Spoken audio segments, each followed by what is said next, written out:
यो लाली गुराँसलाई भेट्न गएको कथा सुनाउँछु है त। Hello everyone, I hope you all are doing well. हामी चाहिँ काठमाडौँबाट डोटी जिल्लाको जुरायल गाउँपालिकामा चाहिँ जाँदैछौँ नयाँ युवा नयाँ सोच नेपालको कार्यक्रमको लागि। र के कस्तो रह्यो हाम्रो यात्रा, बसाइ कस्तो भयो, सबै कुरा हजुरहरूलाई मजाले यही भिडियोमा सुनाउँछु है त।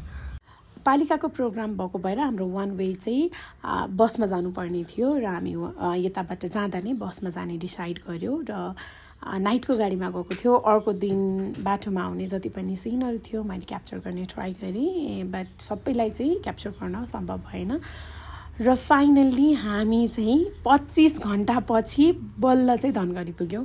त्यहाँ चाहिँ हामीलाई लिन आउनुभएको थियो अनि त्यहाँबाट हामी डोटीतर्फ लाग्यौँ। खानाजाना खायौँ र रातिको झन्डै 11-12 बजेतिर चाहिँ हामी पुगेको थियौँ। 32 घन्टाको यात्रापछि फाइनल्ली बेड चेक। अब चाहिँ डे 2 एकदम नै फ्रेस उठेको थियौँ हामी र मैले वरिपरिको भिडियो बनाएँ। हामी चाहिँ पालिकाको ठ्याक्कै अगाडिपट्टि बसेको थियौँ।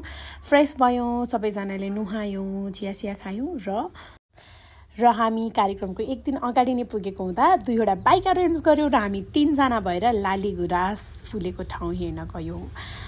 त्यहाँ चाहिँ ठ्याक्कै फेमस ठाउँ थियो, नाम चाहिँ मैले बिर्सेँ, तर बाइक चाहिँ माथिसम्म जाँदैन थियो। त्यहाँबाट चाहिँ हामी हिँड्दै गयौँ र लाली गुराँसहरू पनि हजुरले देख्नुभयो। त्यहाँ चिलहरू अति धेरै थियो र यो चाहिँ ठाउँ थियो।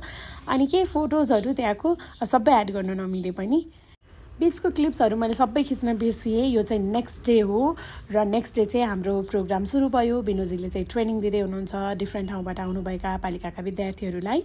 प्रशिक्षण सत्र अत्यन्तै राम्रो रह्यो र अगेन यो चाहिँ फेरि नेक्स्ट डे रहेको छ र हामीले नमुना युवा संसद कार्यक्रम चलायौँ र सम्पूर्ण विद्यार्थीहरूको एक्टिभ पार्टिसिपेसन थियो अनि सम्पूर्ण अग्रजहरूको पनि साथ सपोर्ट पायौँ हामीले कार्यक्रम समापन गर्दासम्म नै। र कार्यक्रमलाई यसरी बिट मारेर हामी चाहिँ त्यहाँबाट सेम डे नै फेरि धनगढीको लागि निस्कियौँ। के गर्नु, जति रमाइलो लागे पनि त्यहाँबाट जानै पर्छ, फर्किनै पर्छ आफ्नो निवास। र हामीले धेरै न्यानोपनलाई, धेरै मायालाई सँगालेर जुरायललाई बिदाई गर्दै फेरि फर्किन थाल्यौँ। हामी धनगढी आइपुग्यौँ। धनगढी आएर खाजासाजा खाएपछि एयरपोर्टको लागि निस्कियौँ। अनि त्यसपछिबाट हामी सबै रेडी भइसकेको थियो, अलिकति टायर्ड पनि थियौँ अनि टाइममै थियो फ्लाइट पनि। सो हामी काठमाडौँतर्फ फर्किन लाग्यौँ। फ्लाइट चाहिँ फेरि त्यो दिन आफ्टर फेसिङ 25 to 30 मिनट्सको एयर ट्राफिक फाइनल्ली हामी एकदम सेफली ल्यान्डेड भयौँ फेरि काठमाडौँमा। र अब बाई बाई भन्दै म चाहिँ लागेँ पठाउको दाइसँग आफ्नो घरमा।